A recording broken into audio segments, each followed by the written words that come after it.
மேட்டூர் அணையில் இருந்து 2 TMC நீர் திறக்க முதலமைச்சர் உத்தரவிட்டிருக்கிறார். சம்பா பயிர் சாகுபடியை காப்பாற்ற மேட்டூர் அணையில் இருந்து 2 TMC தண்ணீர் திறக்க முதலமைச்சர் மு.க. ஸ்டாலின் உத்தரவிட்டிருக்கிறார். சம்பா பயிர் சாகுபடியை காப்பாற்ற மேட்டூர் அணையில் இருந்து 2 TMC தண்ணீர் திறக்க வேண்டும் என்று முதலமைச்சர் உத்தரவிட்டிருக்கிறார்.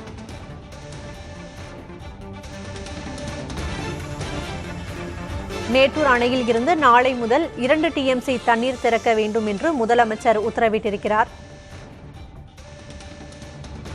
விவரங்களை வழங்குவதற்காக செய்தியாளர் ரமேஷ் இணைந்திருக்கிறார். ரமேஷ், நாளை முதல் மேட்டூர் அணையில் இருந்து 2 TMC நீர் திறக்க வேண்டும் என்று முதலமைச்சர் கூறியிருக்கிறார். எத்தனை நாட்களுக்கு இந்த நீர் திறக்க வேண்டும்?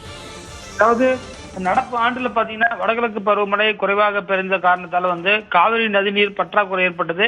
டெல்டா மாவட்டங்களில் பயிர்பட்ட சம்பா பயிர்கள் பாதிக்கப்பட்டு வருவதால் மேட்டூர் அணையிலிருந்து நீர் திறந்துவிடக் கோரி விவசாய மக்களிடமிருந்து முதலமைச்சருக்கு கோரிக்கை வரப்பட்டதாக சொல்லப்பட்டிருக்கிறது. இன்றைக்கு புதிய தலைமுறையில கூட நம்ம கூட ஒரு செய்தி வெளியிட்டிருந்தோம். இந்த மாதிரி திருவாரூர் உள்ளிட்ட மாவட்டங்கள்ல நிறைய விவசாயிகள் பாதிக்கப்பட்டிருக்கார்கள் என்று சொன்னோம். இந்த அடிப்படையில திருவாரூர் மாவட்டத்துல 4700 ஏக்கரும், நாகை மாவட்டத்துல 18,000 ஏக்கரும் என 22,000 ஏக்கர் சம்பா பயிர்கள் பாசன நீர் பற்றாக்குறையால் பாதிக்கப்படும் என தெரிவிக்கப்பட்டுள்ளதால் நாளை முதல், அதாவது பார்த்தீங்கன்னா 3ஆம் தேதி முதல் திறந்து விடுவதற்கு உத்தரவிடப்பட்டிருக்கிறது.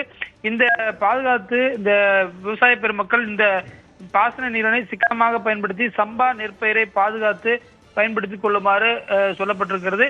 இந்த TMC தண்ணீர் பாத்தீங்கன்னா அந்த எப்போது அந்த TMC 2 TMC நிறைவடைகிறதோ அதுவரை திறந்து விடப்படும். எத்தனை நாட்கள் ஆனாலும், 5 நாள் ஆனாலும் சரி, 4 நாட்கள் ஆனாலும் சரி. ஏன்னா திறந்து விட்டா உடனே தண்ணி அங்க போகுது, கடைமடைக்கு போறதுக்கு 1 நாள் ஆகும்.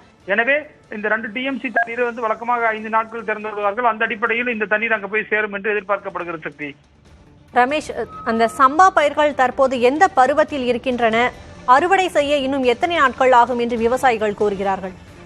சம்பா பயிர்களை பொறுத்தவரை பாத்தீங்கன்னா தை மாதம் அறுவடைக்கு பிறகு ஒரு சில இடங்கள்ல இன்னமும் சம்பா இன்னும் பண்ணாம இருக்காங்க. அதாவது 2 விதமான இருக்கிறது, தாளடி மற்றும் சம்பா போன்ற 2 வகையான சாகுபடிகள் இருக்கிறது. வழக்கமாக தை மாதத்திலே சாகுபடி என்பது அதிக அளவில் இருக்கும். ஆனால் இந்த முறை பாத்தீங்கன்னா இன்னமும் விவசாயிகள் கிட்டத்தட்ட ஒரு 22,000 ஏக்கர் சம்பா பயிர்கள் இன்னமும் பாத்தீங்கன்னா சாகுபடி ஆகாம இருக்கு. அதுகளுக்கு தேவையான விலை பாதி விளைஞ்சி பாதி விளையாம இருக்கு. எனவே தண்ணி முழுமையாக கிடைத்தால்தான் அவர்கள் நிறைய செலவு பண்ணியிருப்பாங்க. ஏர் உழுவுவதற்கும், உரம் உள்ளிட்ட பொருட்களுக்கெல்லாம் அதிக செலவு செய்திருப்பார்கள் என்ற அடிப்படையில் தற்போது இந்த உத்தரவிடப்பட்டிருக்கிறது. சக்தி. விவரங்களுக்கு நன்றி ரமேஷ்.